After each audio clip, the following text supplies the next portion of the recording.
Late summer pressed down on Fort Liberty as the heat clung to Camp Mackall like a wet blanket.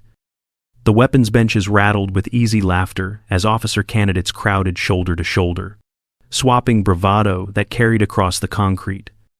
Off to the side, a quiet figure set her gear in order with the patience of someone who has done it 1,000 times.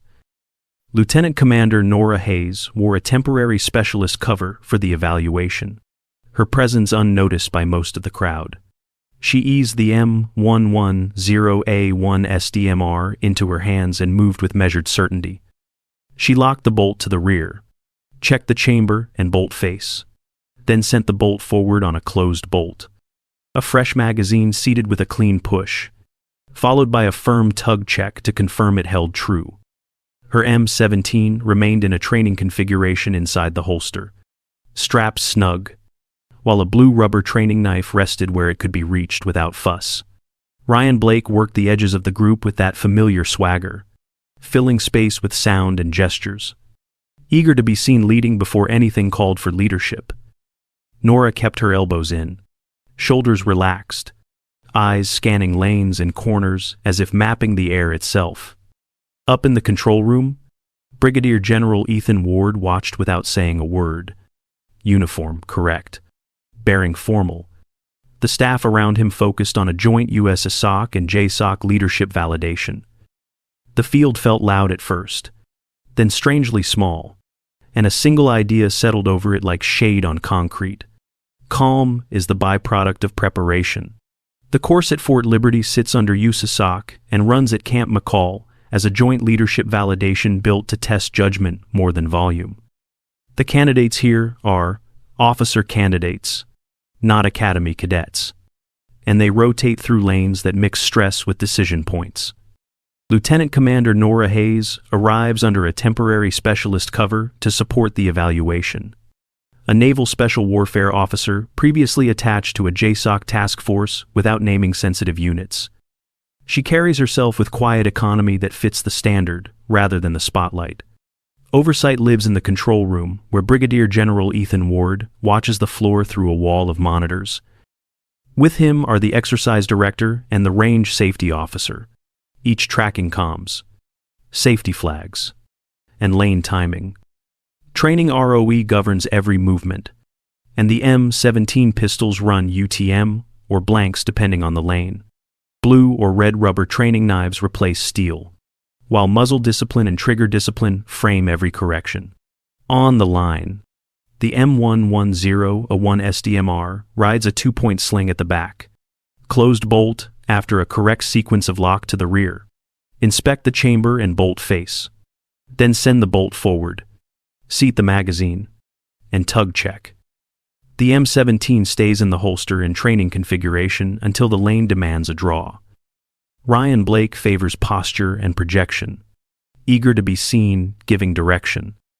Nora favors breathing, spacing, and checklists that speak for her without raising her voice. Ryan Blake drifted closer until his shadow crossed the bench, voice rising as he tried to crowd Nora Hayes with casual jabs and loud confidence. She did not answer. She locked the M110A1 bolt to the rear, inspected the chamber and bolt face, then sent the bolt forward and seated the magazine with a firm tug check. Selector stayed on safe while she snugged the 2-point sling and settled the rifle high on the back. Her M17 remained in the holster in training configuration, retention firm, and the rubber training knife sat fixed where it belonged. Muzzle discipline never slipped and her trigger finger stayed indexed, even as Ryan leaned in and the circle of candidates pressed for a show. Elbows in, posture centered. She held a steady natural point of aim and scanned lanes, corners, and movement at the edges without locking horns. Ryan's breath shortened and his volume crept up, the sound of someone who mistakes noise for control. In the control room, Brigadier General Ethan Ward watched the monitors and wrote down what mattered. He noted bearing, spacing, and angle management, the way Nora kept distance without ceding initiative, and how she refused to overreact. He marked the difference between submission and restraint as clearly as a line on a map. Out on the floor, the air felt thicker, The laughter dimmed, and a quiet weight settled across the bay as if the building held its breath for the alarm that was about to split it. The alarm tore across the bay as red lights flashed and training smoke rolled out in heavy sheets. Blank fire cracked against concrete and bounced back in hard echoes that scattered focus. Officer candidates stumbled into shouted fragments, rifles raised too high. Sectors forgotten. Ryan Blake tried to split Alpha and Bravo, but comms broke into static and overlap. Nora Hayes settled her breath and let the noise pass through her like wind. The M110A1 SDMR rode a 2-point sling on her back. Closed bolt with the magazine seated and confirmed by a firm tug check. Training ROE framed every step and every glance. She moved because the lane required it, not because the room demanded a show. Her hand found the M17 in its holster and drew cleanly. A chamber check by touch confirmed the training setup. Muzzle discipline never drifted, and her trigger finger stayed indexed along the frame. She sliced the pie 1 degree at a time, step sliding the wall to keep her silhouette thin. Cover points became anchors that she marked and moved between with purpose. Through the gray veil, she read patterns in feet and shoulders, while most candidates flinched at each burst. In the control room, the range safety officer and the exercise director tracked every lane, while Brigadier General Ethan Ward watched for decisions made under pressure. Nora stopped at the corner fed position and settled her weight, ready to process first contact with OPFOR under the safety procedures she lived by. The control room settled as Brigadier General Ethan Ward raised a hand for quiet and leaned toward the monitors. Instructors had been calling out mistakes in overlapping bursts. Then the notes sharpened to a few clear points. Candidates were drifting off sectors, skipping cover-to-cover movement, and rushing corners without building angles. Ward let the comments fade and told them to watch the lane where Nora Hayes was working, the problem with no wasted motion. On screen, Nora ran textbook CQB with calm precision that cut through the smoke. She step-slid along the wall, kept her profile thin, and arrived at the corner-fed position with weight balanced and muzzle indexed off target until it was time to commit. Her eyes worked the slice, clearing degrees instead of doorways, controlling distance so nothing surprised her twice.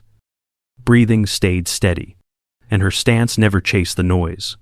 An OPFOR instructor burst through the gray with a rubber training knife, and Nora met him at the wrist before the arc could open. She trapped the arm, shifted his balance with a hip turn, and kept weapon retention on the M17 in training configuration while her offhand controlled the blade hand.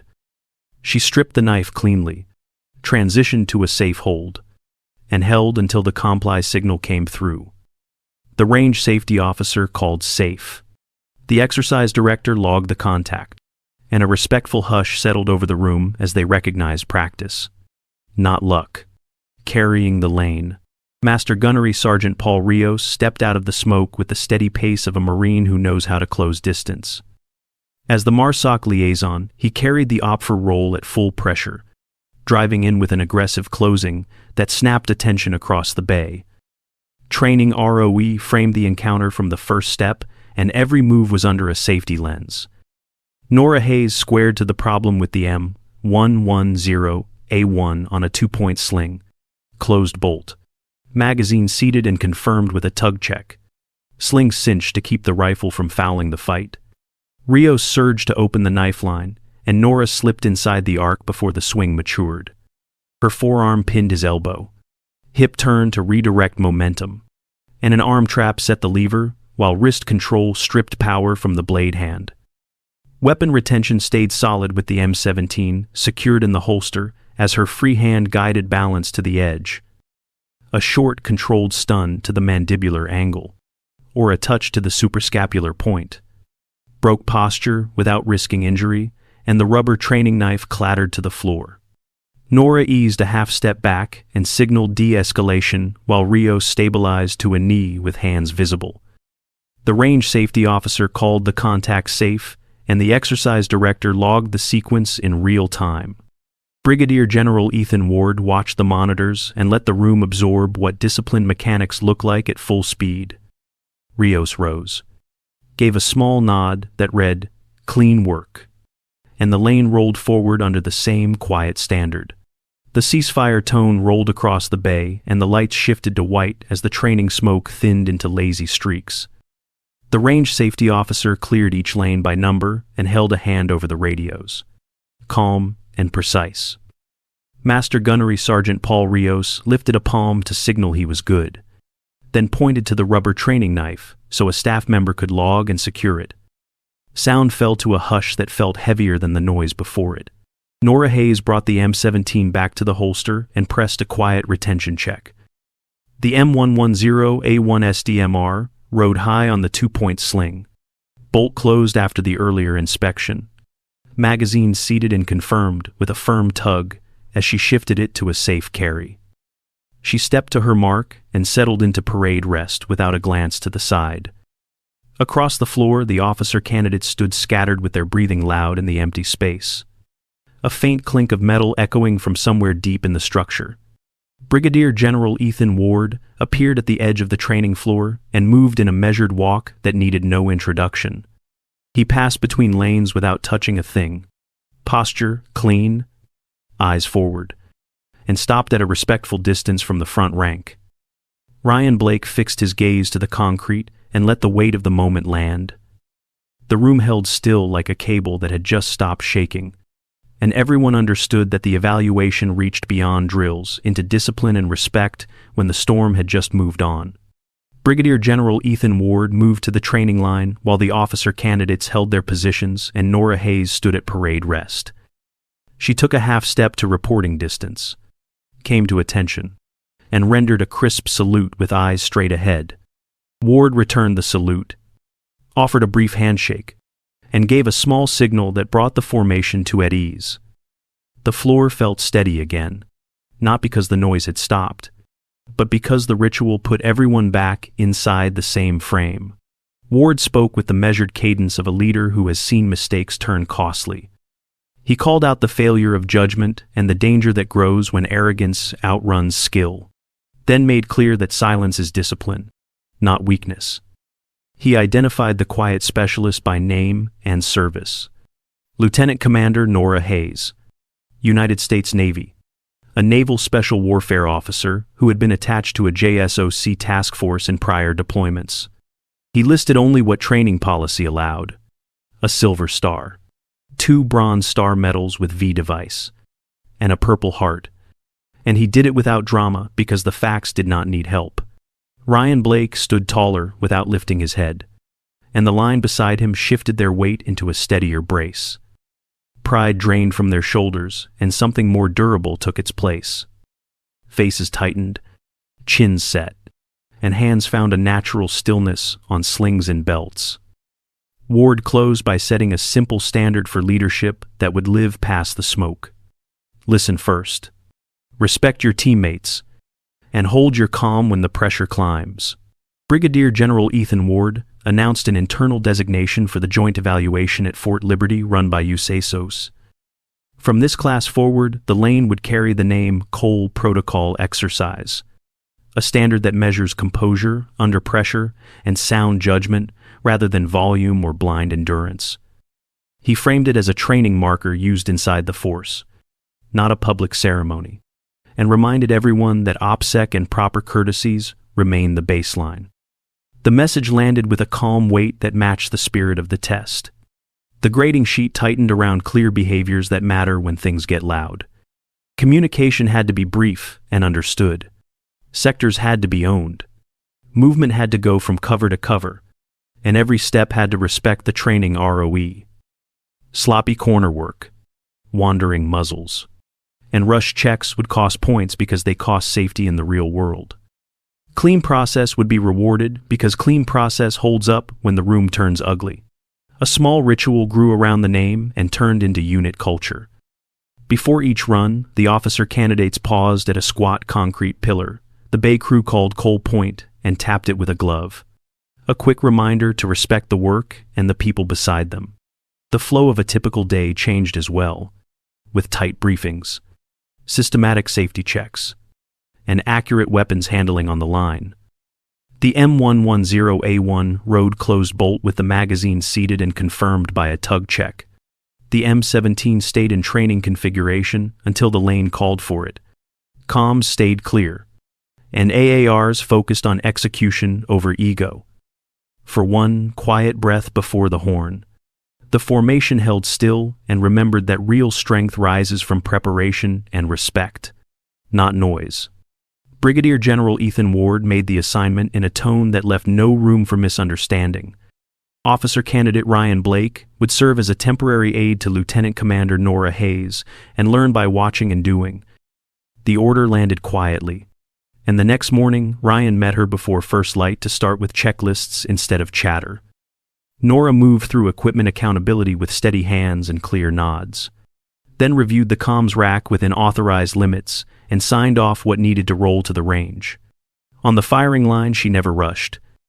She locked the M110A1 bolt to the rear, inspected the chamber and bolt face, sent the bolt forward on a closed bolt, then seated a magazine and confirmed it with a firm tug check.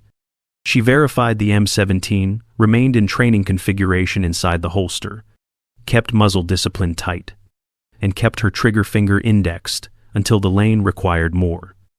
Ryan kept notes, asked short questions, and mirrored her pace from cover checks to AAR bullets. The lab hummed at 9:45 p.m., and the screens threw a soft glow across metal and cables. Ryan finally asked how she held calm when everything turned loud, and she folded the answer into the room as if it had always been there. Calm is the byproduct of preparation, and panic grows when you realize you did not prepare enough. He closed his notebook and understood that the work began long before the horn. The next day, he showed up earlier, stayed later, drilled TTPs without performative noise, and treated every courtesy as a discipline rather than a show. Ryan Blake began to arrive before the sun and leave after the last checklist closed. He kept his questions short and specific, and his focus shifted to TTPs instead of performance. The loud edge fell away, and what remained was patience, spacing, and a notebook that actually mattered. Small habits stacked into momentum that felt steady rather than showy. On the range, he moved from cover to cover and called his routes in a few clean words. Sector responsibilities stayed locked in his head and on his muzzle. And when a malfunction hit, he went tap rack, reassess without drama. He worked trigger reset and a clean sight picture until both felt like breathing. The lane looked quieter, but rounds landed where they were supposed to land. Inside the classroom, the instructors traded yelling for coaching, and the tone changed with them. Briefings ran tight. Safety checks followed the checklist, and AARs chased execution over ego, while the Cole standard gave everyone a common yardstick for calm and discipline. During one run, a teammate fought the wobble at the sights, and Ryan stepped in with a hand to the shoulder and a word on breath and stance. No judgment and no rush. The culture started to carry itself because the rules were clear. The language matched the work. And before every horn, the class tapped Cole Point with a glove and stood still for one quiet beat. A year after the change, Fort Liberty moved with a steady rhythm that felt earned. Boots hit the pavement in even beats. Comms stayed clear and brief, and briefings ran tight with checklists that did not miss. Weapons were checked the same way every time before the range. Bolts verified. Magazines seated and confirmed with a firm tug, and eyes on safety from the first step. Before any horn, the class paused at the concrete post called Cole Point and touched it as a quiet reminder to respect the work. Second Lieutenant Ryan Blake walked a new group through the lanes and kept his voice low. He caught a young candidate smirking at an older logistics officer stacking gear with care, then crossed the distance and spoke in a few plain lines about a lesson he had once learned from someone who never needed to raise her voice. He laid out that assumptions can get people hurt in the real world and that respect across roles is not optional. The point landed without a scene because the culture no longer rewarded scenes. On the line, the training looked different and sounded different. Movement tracked from cover to cover without prompting. Sector responsibility came out in short calls, and malfunction drills ran tap rack reassess with smooth hands. After action reviews focused on execution over ego, and everyone understood why. The class tapped Coal Point and held still for one breath before Red Cell, as if the entire formation inhaled the same thought. Calm is something you build long before the noise begins. Dust hung in the air around a canvas tent set in broken hills, and distant artillery rolled like weather across the ridge. Lieutenant Commander Nora Hayes worked beside a medic with a steady voice and cleaner hands than the light allowed, guiding tasks without drawing attention. She followed the broad lines of march that training allows, stopping bleeding with direct pressure and a tight bandage, checking airway while a teammate held the head still. Signals moved between them with simple nods, and nothing in her words revealed place or plan because OPSEC still mattered more than storytelling. Back at Fort Liberty, a new class formed up at the start of the bay and settled near the same squat pillar they all called Coal Point. Second Lieutenant Ryan Blake stood with them and made a small motion that sent gloved palms to concrete in a quiet touch before the horn. The briefing had been short and clear, and everyone knew the standard that would measure them. Comms checks were crisp. Gear was squared away, and the floor felt ready rather than loud. Ryan caught a young candidate smirking at an older logistics officer, building a careful stack of equipment, and he crossed the distance without raising his voice. He told the story he had been given by a quiet professional and let the point land that bad assumptions can hurt people and that respect between roles is not optional. The line shifted into position and took one shared breath before the smoke. Far away, Nora tightened the bandage, read the pulse, and nodded that the patient was holding. The thought that closed both scenes was simple. Real strength does not shout. It lives in the right action done at the right time.